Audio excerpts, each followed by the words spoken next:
There have been quite a few leaks about the new iPhone 13, or possibly just 12s, we don't know yet, lineup. And there are a lot of improvements over just the standard iPhone 12, like a higher refresh rate display, or better battery, or an improved camera system, or a smaller notch, or an always-on display, etc. Things like that. And those are some pretty good updates, but before you go shell out the big bucks and pick one of these phones up, you might want to consider what kind of upgrade you're getting for the money that you're spending on this upgrade. Now, generally speaking, when it comes to upgrading your phone, people tend to fall into one of two camps. The first camp upgrades their phone every year, regardless of whether or not they need one, just to get the update every year. And then the other camp upgrades their phone about every 3 to 4 years as their phone slows down and stops receiving updates and, starts showing its age. And if you're in the first camp, there is nothing I can do to help you. You are the reason Apple is okay putting widgets on the iPhone and calling it iOS 14. It's probably best that you go seek professional help instead of some dude on YouTube. But if you're in the second group and your phone is petering out and it's slowing down a little bit and it's time for an upgrade, then let's consider each aspect of upgrading your phone before you go and buy one. And first, let's tackle this high refresh rate display update, or as Apple likes to call it, ProMotion, because, why just call something what it is? You gotta create a name for it. Since 2017, the iPad Pro has had a high refresh rate display of up to 120 Hertz. Basically what this means is that scrolling on apps and interacting with the operating system is a lot smoother. And actually, ProMotion was created primarily for artists and people that use the Apple Pencil a lot because it reduces the latency when using the Apple Pencil on apps like, Procreate and whatnot. But unless you're an artist or some pencil enthusiast or something like that, you'll probably just notice that using the iPad Pro feels faster and smoother than using another device. And that is what a high refresh rate does, is it makes things feel smoother and faster. But here's the thing. The iPad Pro is still the only device with ProMotion technology. Every iPhone and Mac and TV and laptop probably that you've ever used, and even most smartphones, use a 60 Hertz refresh rate. And what that means is that yes, it is an upgrade to have a better screen, but unless this is an update that you've been dying for and you've really wanted this 120 Hertz display, it's probably not that big of a deal to you. So second, let's talk about battery life.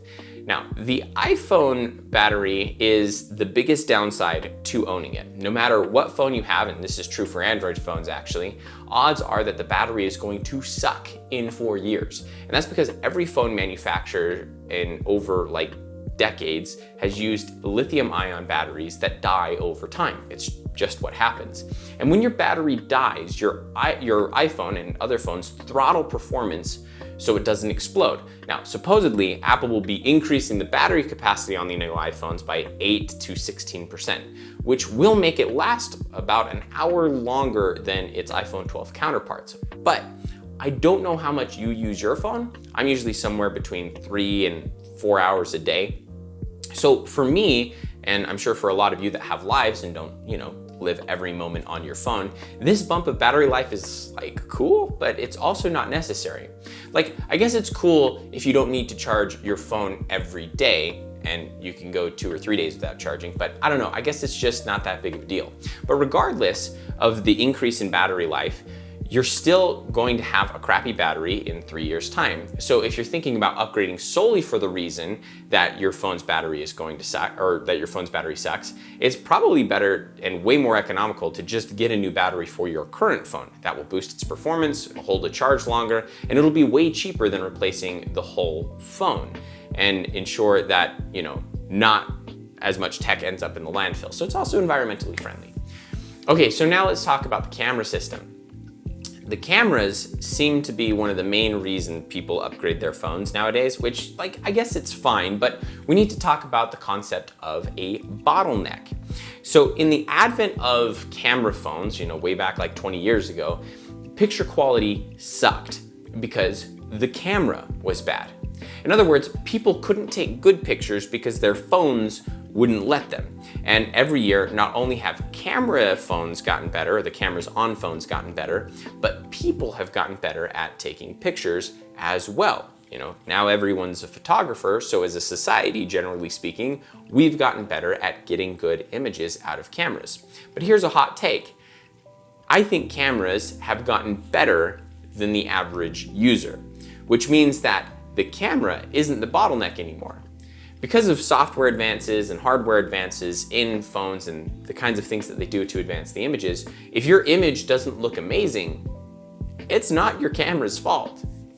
So with Apple adding supposedly markedly better camera sensors to the new iPhones, I don't think the improved camera is a reason to upgrade, right? Going from the iPhone 6S to like the iPhone 7 Plus, that was a pretty big camera upgrade.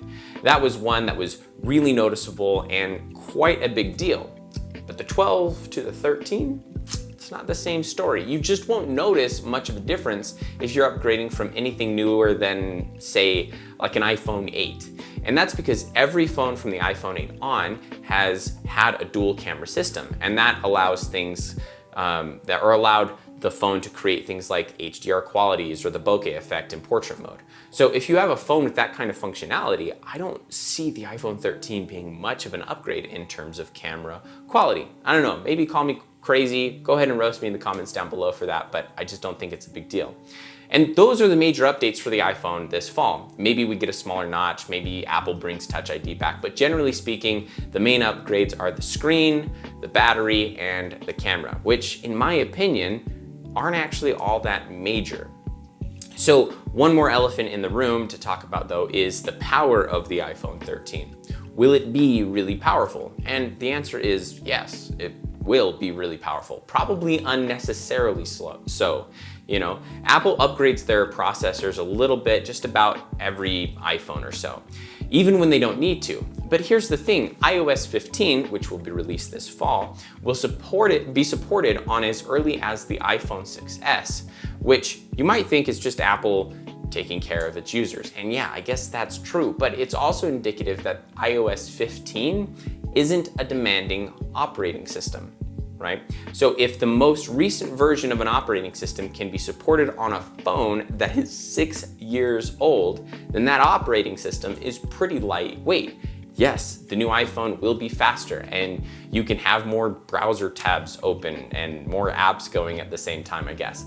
But over the years, the battery slows the phone down much faster than the software does or the processor does. So I wouldn't get the new iPhone just because it's more powerful, right? The one thing that you might be missing out on if you have an iPhone older than the iPhone 10 is Apple's Neural Engine, which is only on the iPhone 10 and newer. But most of the apps that utilize the iPhone's Neural Engine, like the new features with Find My, are pretty early in adoption and not widely used. So I don't think it's that big of a deal. So there you have it. There's the rundown on all of the things that if you're upgrading your iPhone, you're gonna wanna take a look at. I think that if you're running an iPhone newer than the 6S, right, or really newer than like the 8, there's probably not much of a reason to upgrade. You might just wanna take your phone to a specialist and get your battery replaced or replace your battery yourself. It's gonna cost $100 to $200, and then your phone is probably gonna last you like another 3 years, right? I would upgrade, if you have the 6S then, or like the 7 or something like that, then yeah, I'd probably upgrade. It's been 6 years of phones later, and I think there are probably enough advances that you're gonna wanna upgrade. But generally speaking, if you've got the iPhone 12 or the iPhone 11 or the iPhone 10 or even the iPhone 8, I just don't think that there are enough upgrades in the iPhone 12 to be considered, or for this to be considered like a really big leap forward in terms of iPhone advances. But I'm not an expert in absolutely everything. I'm just a guy that's, thinking, if I've got a limited budget, if I don't have, billions of dollars in my bank account and I'm trying to make sure that I'm making good purchasing decisions, I just don't see the iPhone 13 or the iPhone 12s being one of those really good purchasing decisions, even with the advances that they're making. I think it's important to make sure that we push Apple to make bigger advances every year and give the consumer more of what they're looking for. So let me know your comments let me know your thoughts in the comments below. If you like this video, go ahead and leave a thumbs up and we'll see you in the next one.